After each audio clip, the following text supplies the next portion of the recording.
زیبای اشک‌آلود. زیبای اشک‌آلود با دستانی نرم و کوچک گونه های خیسش را پاک نمود. به همراه نفسی حسرت بار نگاهی گذرا به پهنای دشت کرد. گل پران شقایقی را ما بین انگشتان آهسته لمسید و دیدگانش را به آسمان دوخت. گیسوان بلندش چه باوقار شده بودند در پریشانی باد. پس از زمانی باز چشمانش را بر تکه خاکی کهنه از زمین خیره ساخت. دخترک غنچه لبان خونینش را گشود و با نگاهی ملتمسانه با قبری بی نشان سخن گفت. وقتی که تو مردی دنیا زیر و رو ای شد. در کوچه رندی مردی ز غصه مرد. کیهان به تلاطم رفت. حقیقت زیر پای ظلم با حالی نزار جان داد. با آب و هوای شهر شهوت توی خونها رفت. فتوت ز میانه جست.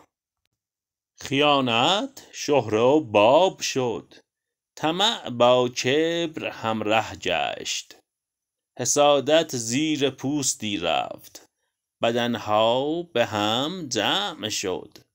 شلاق به دستی گشت. مظلوم پدید آمد.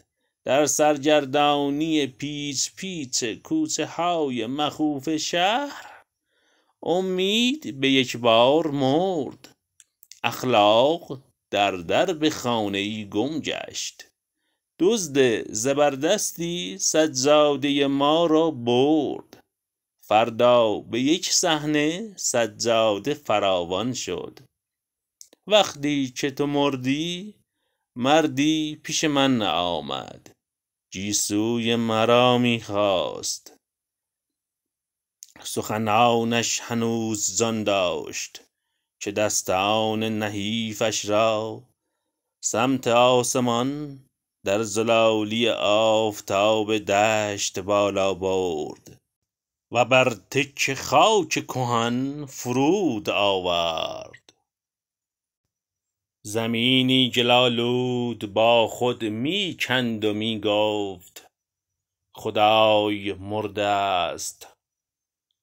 خدا مرده است. شقایق‌های خواب‌آلود از بالای قبر شگفت زده به سیاهی خوفناک چشم انداخته بودند تا دخترک به خاکستری قدیمی و سوخته رسید.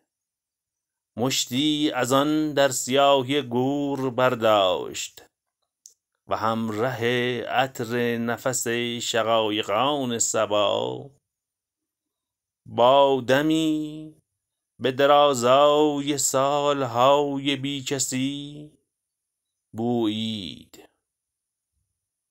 خدای را به یک بار در جان مهربان خویش دواند و زنده ساخت. اکنون باز دادار پس از سالها دیگر بار زنده شده بود. سرحال تر از همیشه زنده و جاری. وای! دخترک بوی خدا میداد با دیدگانی براق و سرزنده. برخاست و خندان تمامی گلهای دشت شقایقها را تقدیم خدای تازه جان گرفته کرد.